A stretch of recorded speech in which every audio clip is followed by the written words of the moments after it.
In the year 1920, a small coastal town named Harrow's End was still recovering from the aftermath of World War I. The once bustling harbor now lay eerily quiet, shrouded in fog and whispers of the past.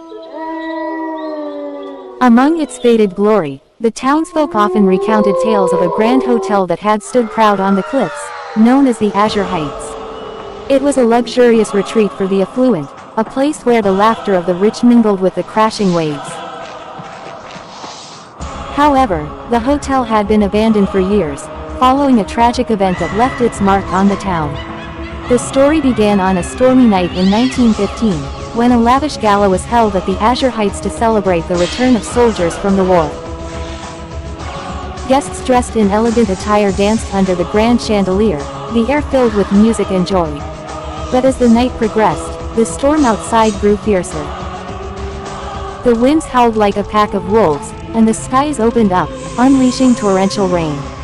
In the midst of the festivities, a horrific incident occurred. A powerful lightning strike hit the hotel, causing a massive fire to ignite. Panic ensued as guests scrambled to escape, but in the chaos, many were trapped inside.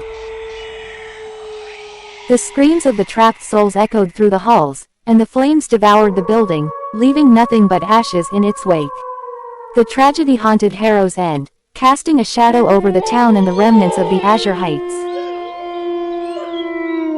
Fast forward to 1920, a group of 4 adventurous friends, Evelyn, Thomas, Clara, and Jack, decided to explore the infamous hotel. Having heard the legends and ghost stories, they were intrigued by the idea of uncovering the truth behind the fire and the spirits said to linger within its ruins.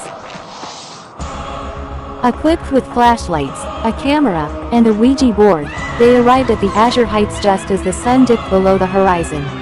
The once magnificent structure now stood as a crumbling skeleton, its walls blackened and charred. Vines snaked their way through the ruins, and the air felt thick with an unsettling energy.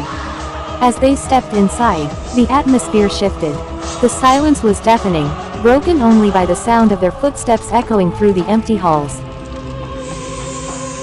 Dust motes danced in the beams of their flashlights, and an icy draft sent shivers down their spines. They began to explore the grand foyer, where the remnants of the chandelier still hung, swaying slightly as if disturbed by an unseen force. "Let's start with the Ouija board," Evelyn suggested, her voice barely above a whisper. They gathered around the board, placing their fingers lightly on the planchette. Clara closed her eyes, attempting to focus on the energy in the room. "Is anyone here with us?" she asked, her heart racing.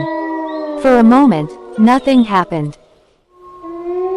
But then, to their astonishment, the planchette began to move, slowly spelling out, "YES." "Who are you?" Thomas asked, his voice trembling. The planchette moved again, this time spelling out, "EVELYN." "Evelyn," Jack repeated, glancing nervously at his friends. "Do you think it's the spirit of the girl from the gala?" As they continued their session, the temperature in the room dropped drastically, and a sense of despair enveloped them. They felt a presence, a heaviness that pressed down on their chests. Suddenly, they heard the faint sound of music, a melancholic waltz drifting through the air. Driven by curiosity and fear, they followed the music, leading them to the remnants of the grand ballroom. There, in the center of the room, they saw a figure, a translucent woman in a flowing white dress, dancing gracefully as if lost in time. It was Evelyn, the spirit of the girl who perished in the fire. The friends stood frozen, their breath caught in their throats. Evelyn's ghostly form turned to them, her expression filled with sorrow. "Help me," she whispered, her voice barely audible over the haunting melody. "I am trapped here, bound by my grief and the tragedy of that night." Understanding the weight of her words, the group felt compelled to help her find peace. They searched the ruins, uncovering remnants of the gala, a broken locket, a singed guest list, and a diary belonging to Evelyn that detailed her love for a soldier who never returned from the war. As they pieced together the story of the night of the fire, they realized that Evelyn was not just mourning her lost life but also the life of her beloved. They needed to help her find closure. In a moment of clarity, they returned to the ballroom, where the music still played. They held the diary close and called out to her. "Evelyn, we know what happened. We want to help you." The music crescendoed, and Evelyn's form flickered. "He waits for me," she said, her voice tinged with longing. "I need to find him." "Where?" Clara asked desperately. "By the cliffs," she replied, pointing toward the window that overlooked the raging sea. The friends rushed outside, following her spectral guidance to the edge of the cliffs where the waves crashed violently against the rocks below. They reached a weathered stone memorial that commemorated the lost souls of the fire. The group placed the diary and locket at the base, whispering a prayer for her to find her beloved.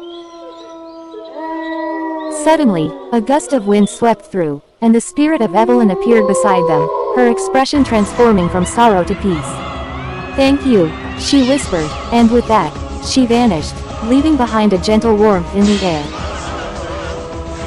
As the sun rose over Harrow's End, the group stood at the cliffs, feeling a sense of relief wash over them.